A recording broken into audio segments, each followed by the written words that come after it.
Alô, meus amigos, Daniel Dias na pista na área, doutor Aristides Magalhães conosco hoje. Olha, vamos falar dos seus projetos atuais, não? O senhor me contou, me confidenciou que está num processo de alienação parental, algo meio que novo, né, na tua carreira. Exatamente. Eu estou um pouco afastado hoje da advocacia, assim. Alguns casos eu faço, às vezes uma questão de juizado especial, essas coisas. Não é? Um caso de maior complexidade, eu tinha um escritório muito, muito grande, eu tive 22 advogados trabalhando para mim, e um custo operacional muito alto, e eu me decepcionei muito porque, como eu advogava muitas estatais, houve uma proposta governamental na época, que não me interessa no momento citar nomes, e para dividir honorários contratados. Eu ganhava as licitações pelo meu valor profissional, né? Pelo aquilo que eu apresentava nas licitações, que eu tinha uma equipe de advogados. Eu, por exemplo, tenho várias coisas de obras editadas, não obras, mas publicações editadas. Fui chefe de banca examinadora, várias bancas examinadoras, não é? Teve 4 ou 5 aprovações em concursos públicos e também comprovava, vamos dizer, o sucesso na interposição dos recursos, né? É uma das coisas que há exigência das licitações. E eu não aceitava nenhuma proposta de corrupção. Aliás, nunca aceitei, né? Nunca aceitei. Tive várias, inclusive como advogado do Banco do Brasil na época, nunca aceitei. Eu não podia admitir que eu ganhasse uma licitação e tivesse que dividir com o governo, seja ele federal ou estadual, os meus honorários, né? E com isso aí, eu peitei o sistema na época e perdi praticamente quase todas as estatais que eu tinha. Quer dizer, aquele escritório que eu tinha, poderoso escritório de 22 advogados trabalhando para mim, foi praticamente desfeito, né? Desfeito. De lá para cá, eu fiquei um pouco meio desiludido em montar um novo escritório. Eu não quis mais montar. Então é aquela coisa, quando eu pego uma causa, como eu sou muito perfeccionista, eu vou elaborar a petição, vou elaborar as teses a serem sustentadas, mas procuro sempre encaminhar a um escritório em sistema de parceria, né, que seja meu companheiro, que tenha a minha confiança, né? Sempre acompanhando a tese desenvolvida, que isso aí eu sempre faço questão. Então, hoje eu trabalho nesse sistema, entendeu? Geralmente, quando eu tenho uma causa, eu procuro desenvolver a causa, mas sempre transferindo, vamos dizer, o trabalho, a execução do trabalho, para um escritório que tenha um, um, uma capacidade operacional, que eu não quero mais ter, entendeu? Agora, eu estou até numa causa agora interessante que eu abracei para mim mesmo, né? Porque eu realmente me apaixonei. É uma tese, um ramo que eu não tenho grandes Domínios. domínio, né? Que é a área de família, né? Mas eu estou me estudando, eu estou procurando, né, entender a questão. E eu realmente, como eu sou muito emotivo, como eu falei anteriormente, eu me envolvi emocionalmente com essa causa. É uma causa de um amigo meu. E eu resolvi realmente usar assim, todos os meus conhecimentos, toda a minha experiência profissional, estudando a matéria, entendeu?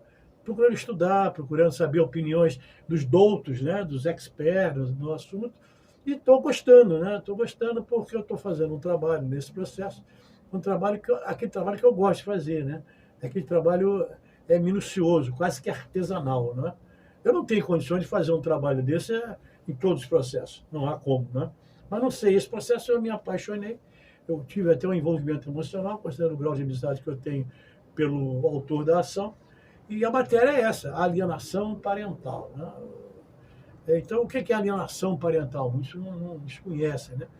A alienação parental ela é tratada pela Lei 12.318 de 2010, né?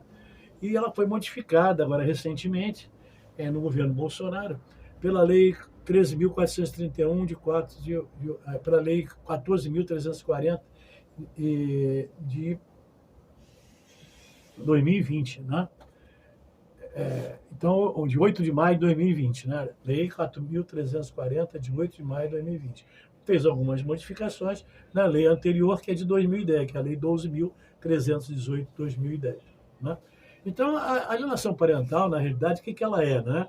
Ela é interferência, né, na formação psicológica da criança ou do adolescente, promovida, né, induzida por um dos genitores. Né? É o caso. Você tem uma guarda, Você tem uma guardiã, a mãe. A mãe é a guardiã dos filhos. E o pai tem também, né,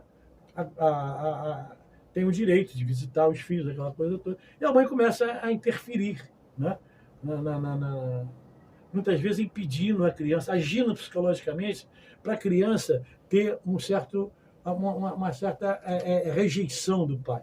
Entendeu? Isso é um verdadeiro absurdo. Né? Porque a figura do pai e da mãe, eles têm que interagir os dois da criança. Né? A falta do pai é importantíssimo. Você criar um filho sem a presença do pai é muito importante. Então, é um crime. Né? Eu acho isso uma das coisas verdadeiras barbaridades. Quer dizer, uma mãe, uma avó, uma tia, sei lá quem for, que tenta induzir psicologicamente a criança a rejeitar o pai, é um absurdo, porque você não está fazendo nada contra o pai, né? Você está violentando a própria criança, né? É que mais sofre. Né? Que cresce com raiva, com sentimento negativo na sentimento cabeça. Negativo na cabeça, sentimento de dor, de sofrimento. Então, deixa ela conhecer o pai, nem que seja mais tarde, ela tira as próprias conclusões, né? A não ser que haja algum problema gravíssimo, né? O pai estuprou a filho, fez alguma coisa realmente além da conta. Nesse sentido. Mas um pai que demonstra ser carinhoso, ser atencioso, ser amoroso, e você chegar e inviabilizar, né, a visitação, o acesso desse pai a essas crianças, realmente é uma barbárie, né? Então, essa alienação parental, essa figura da alienação, prevista nesses dispositivos legais que eu transcrevi, ele se caracteriza justamente por isso, né? É induzir os genitores pelo quê? Pela mãe, pelos que tenham a criança, a guarda das crianças, né? Ou adolescentes, sob a sua autoridade, guarda ou vigilância. Para que o quê? Para que repudie o genitor, né? Ou que cause prejuízo aos estabelecimentos de manutenção de vínculos com eles. Quer dizer, é aquela questão, quer dizer, você está prejudicando a própria criança. Então, eu tenho me empolgado muito para essa causa, especificamente para essa causa, e tenho estudado muito, né? Tem várias obras sobre isso, né? Eu tenho lido todas essas obras sobre isso, e hoje eu tenho uma meta que é justamente isso. E em relação à minha atividade profissional fora da advocacia, eu estou fazendo um trabalho assim a nível empresarial, de imobiliário, entendeu?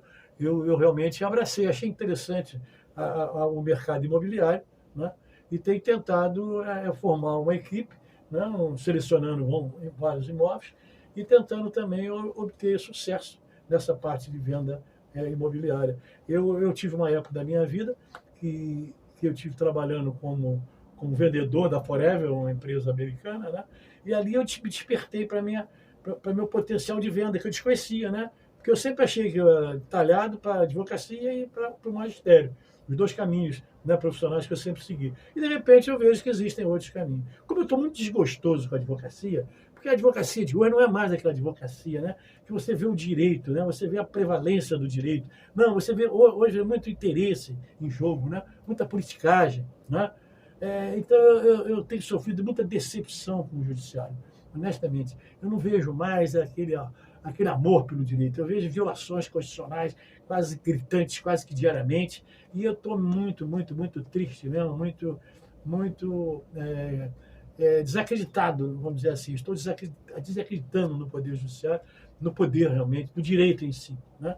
E isso me fez criar um certo desinteresse para continuar a minha atividade na advocacia pura e simples. Só pega casos específicos como esse. Específicos como esse, que eu tenho um certo envolvimento emocional. Pode ser um caso criminal, pode ser um caso civil, um caso trabalhista. Depende de uma pessoa que tu conheça. Hoje eu estou selecionando, né? Eu estou selecionando assim porque eu vou levar o meu emocional para qualquer processo que eu tenha.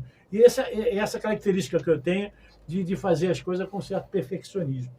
Então, eu não posso fazer isso aí que eu tenho uma tônica disso. Para isso, eu teria que criar um escritório, montar uma outra estrutura. Eu não tenho condições de fazer mais isso. Então, hoje, eu estou fazendo isso, eu estou escolhendo, vamos dizer, essas causas assim, de uma forma bem específica e tentando desenvolver uma atividade na área imobiliária, né? Na venda de imóveis e tudo. Eu estou criando uma equipe muito interessante, muito boa, e estou acreditando que realmente eu vou ter sucesso nessa atividade. Em síntese, é isso aí. Quiser deixar o nome da tua empresa aí? Não, olha bem, eu não tenho ainda a empresa. Alô, meus amigos, o momento do business no canal Daniel Dias, de quem ajuda a manter o canal, hein? Claro que eu tô falando do meu amigo, meu irmão, o meu parceiro Carlos. E o que o Carlos tem? Celebridade Motopeças e Borracharia. Tu tem moto? Tem? Então, meu amigo, vai no lugar certo. Celebridade Motopeças e Borracharia, na rua Aristides Lobo 219, no Rio Comprido, região central do Rio de Janeiro. Aberto todos os dias, de segunda a sábado, das 8 horas às 18 horas. E aos domingos, a única que abre aos domingos, das 9 às 14 horas. O telefone para contato é o 21 979 3863 16, 21 979 3863 16. Fala que assistiu aqui no canal Daniel Dias, vai ganhar um baita de um desconto. Só tá montando aí, montando, porque eu tenho um relacionamento social muito grande, eu conheço muitas pessoas, e existem muitos imóveis que me são apresentados, entendeu?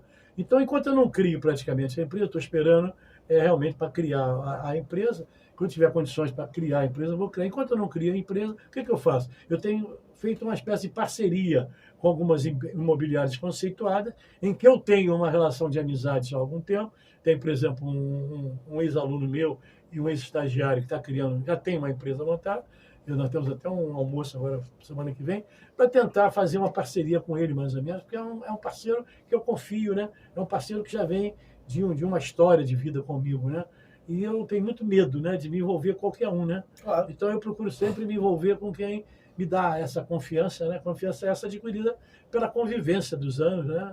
Então essa é mais ou menos é o que eu estou hoje desenvolvendo essa atividade. O senhor está falando de alienação parental, eu fui vítima disso, tá? Eu não falo isso para ninguém porque foi um processo dolorido, muito doloroso, né? Na minha vida, né? Porque, como o senhor falou, isso ocasionou para as minhas filhas um trauma muito grande, né? Nesse negócio não só da mãe, como do avô materno e da avó materna, ficarem zumbindo no ouvido das duas que o pai é isso, que o pai é aquilo, que o pai é aquilo outro. Só que o pai, que vos falo, né, era um cara que sempre deu carinho quando esteve presente, atenção, né? E naquela época eu era ainda muito jovem, não era como esse nosso amigo em comum que já tem mais maturidade, e eu aceitei aquilo e me coloquei de fora. E aí é que mora o perigo.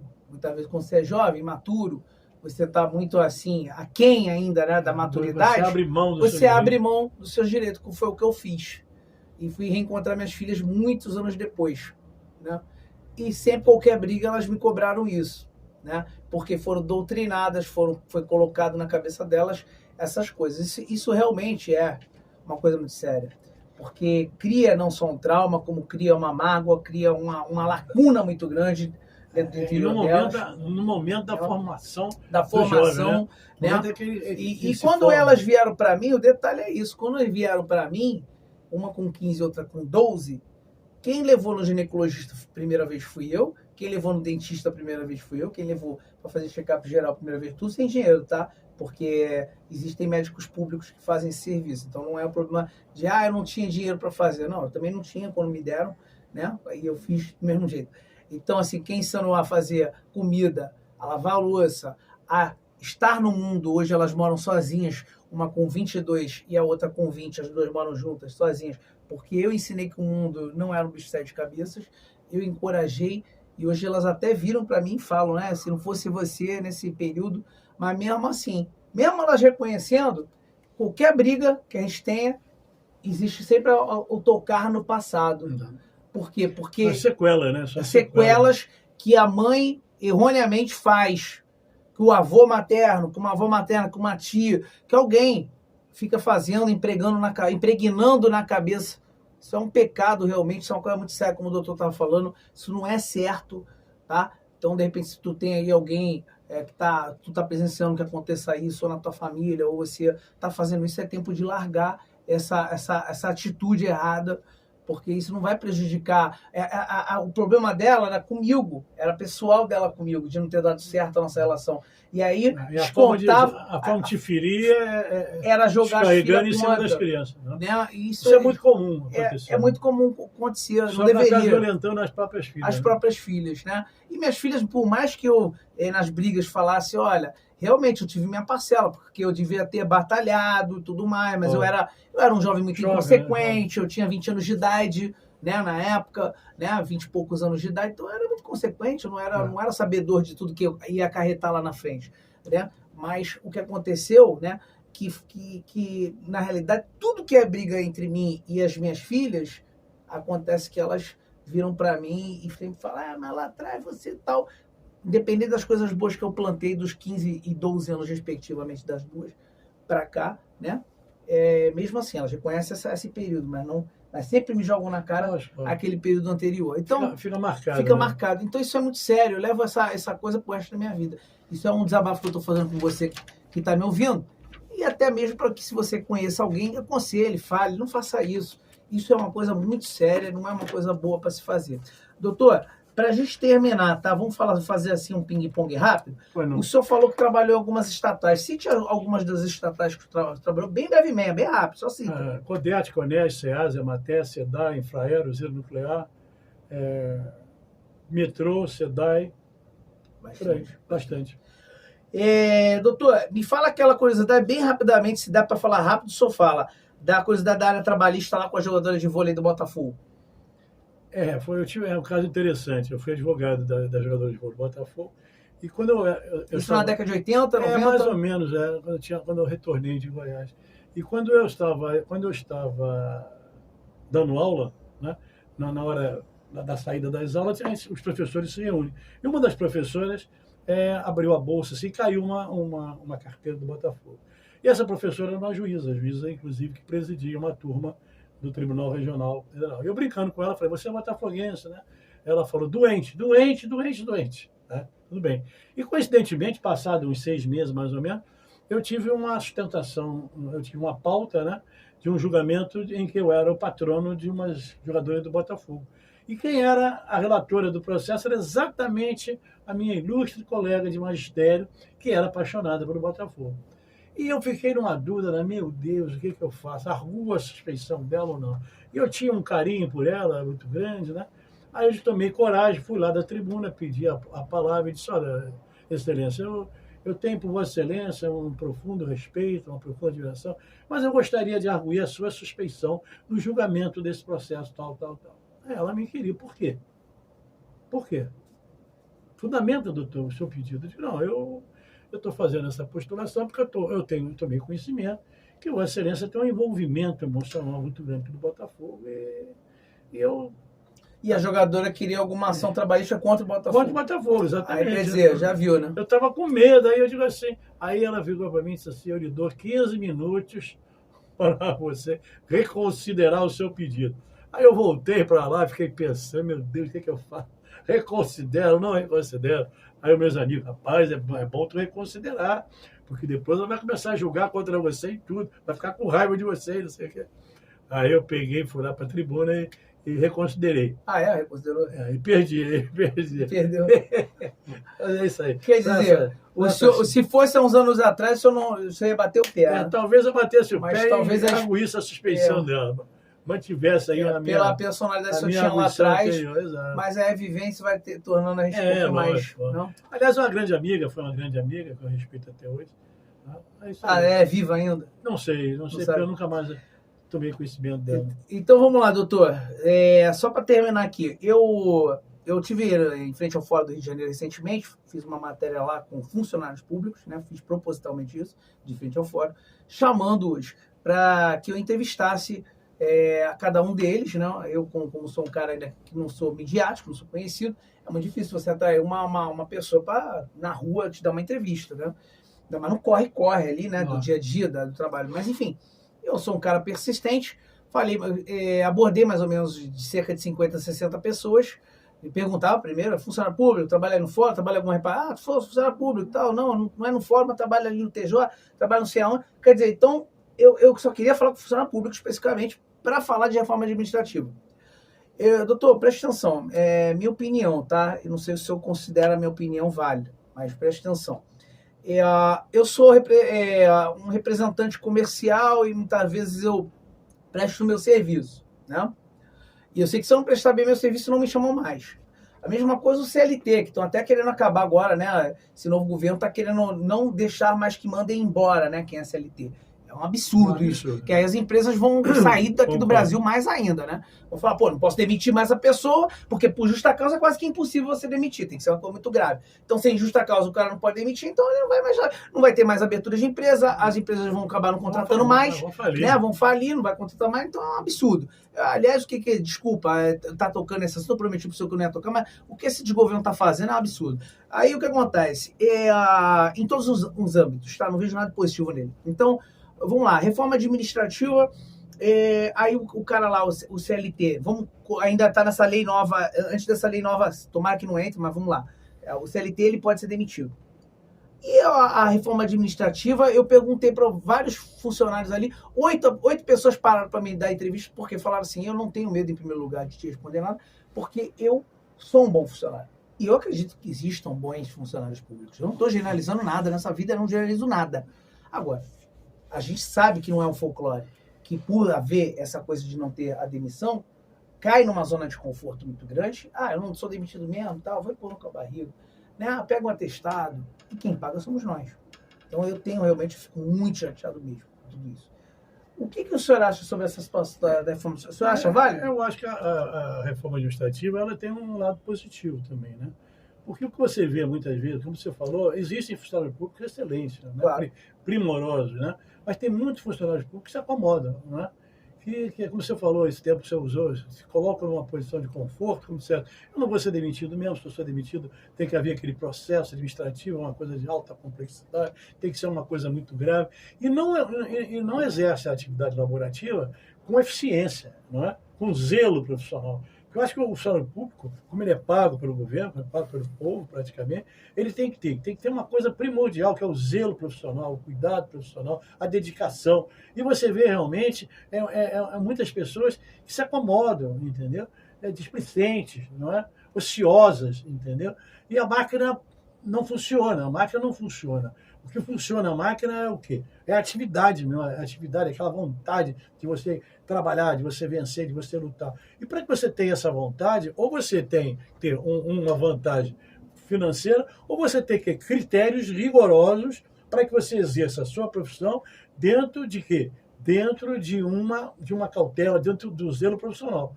Porque se você tem mais rigor nas punições, nas sanções, você vai, logicamente, desenvolver um trabalho mais importante, mais interessante, mais eficaz, pelo próprio medo, né? Pelo próprio receio de você sofrer uma sanção, coisa que a gente não tem hoje. Então você vê essa máquina administrativa do funcionário público muito parada, né? Muito inerte.